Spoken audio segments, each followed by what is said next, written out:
বন্ধুরা, আজকের গল্পের আসরে তোমাদের জন্য থাকছে গোপাল ভাঁড়ের হিসেবি লোক। গোপাল একবার দূর দেশে বেড়াতে যাবে। বহুদিন ভাড়াটে বাড়িতে রয়েছে। একে একে অনেক আসবাবপত্র জমা হয়েছে। সেসব আসবাব সঙ্গে করে নিয়ে যাওয়া অসম্ভব, অথচ বেঁচে যেতেই ইচ্ছে নেই। হেঁকে পয়সা পাবে, বেঁচে গেলে টাকা পয়সা যা পাওয়া যাবে এখন, তাতে ফিরে এলে সে টাকায় তো আর খরিদ করা যাবে না। ভালো ভালো আসবাবপত্র প্রায় সব গোপাল সকলের কাছ থেকে দান হিসেবে পেয়েছে। তা তো বেচা উচিত নয়, তাহলে লোকে কি বলবে?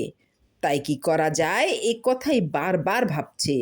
আবার আসবাবপত্র রেখে যাওয়ার জন্য ওই ভাড়া বাড়িটা বজায় রাখার কোনো মানেই হয় না, কারণ অনেক টাকা ভাড়া গুনতে হবে। ভেবে ভেবে অবশেষে একটা ফন্দি বের করলে। গোপাল একটা বড় বন্ধকি দোকানে আসবাবগুলো নিয়ে গিয়ে বন্ধক দিলে। অনেক টাকা দামের আসবাবগুলো নিয়ে গিয়ে বন্ধক দিলে মাত্র 400 টাকায়। দোকানদার ওইসব আসবাব রেখে 5,000 টাকাও দিতে রাজি ছিল। কিন্তু গোপাল ভাবল, টাকার চেয়ে জিনিস রাখারই গরজ তার। যত কম টাকা নেওয়া যায়, সুদ টানতে হবে তত কম।